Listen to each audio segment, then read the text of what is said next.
Welcome to mini vlog. ఈరోజు మన వ్లాగ్లో ఏంటి అని అంటే మనమందరం వరలక్ష్మి వ్రతం అయితే చేసుకున్నాం కదండి. సో మేమైతే ఎలా వ్రతం చేసాము ఏంటి అనేది, అసలు అమ్మవారిని ఎలా రెడీ చేసాం, అమ్మవారికి ఏమేమి ప్రసాదాలు పెట్టాము ఏంటి అనేది నేను వీడియో అయితే ఫుల్గా తీసానండి. సో మీరెవ్వరూ మిస్ అవ్వకుండా ఖచ్చితంగా వీడియో అయితే ఓపెన్ చేసి చూడండి. లింక్ అయితే నేను డిస్క్రిప్షన్లో అయితే పెట్టానండి. సో అస్సలు స్కిప్ చేయొద్దు.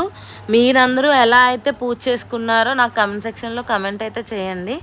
అండ్ ఇంకోటి ఏంటి అంటే అమ్మవారిని మేమే మా చేతులతో స్వహస్తాలతో రెడీ చేసుకున్నామండి స్వయంగా. సో ఎలా రెడీ చేసాం ఏంటి అనేది కూడా నేను వీడియో అయితే అప్లోడ్ చేశాను. సో మీరందరూ కూడా ఎలా చేసుకున్నారో కూడా నాకు చెప్పండి. అండ్ ఇంకోటి మా అమ్మవారు ఎలా ఉన్నారో కూడా కమెంట్ సెక్షన్లో కమెంట్ చేయండి. కొత్త వాళ్ళు ఎవరైనా చూస్తూ ఉంటే మాత్రం మన ఛానల్ని సబ్స్క్రైబ్ చేయడం మర్చిపోవద్దే. సో షేర్ చేయండి, లైక్ చేయండి, కామెంట్ చేయండి. Thank you all. బాయ్.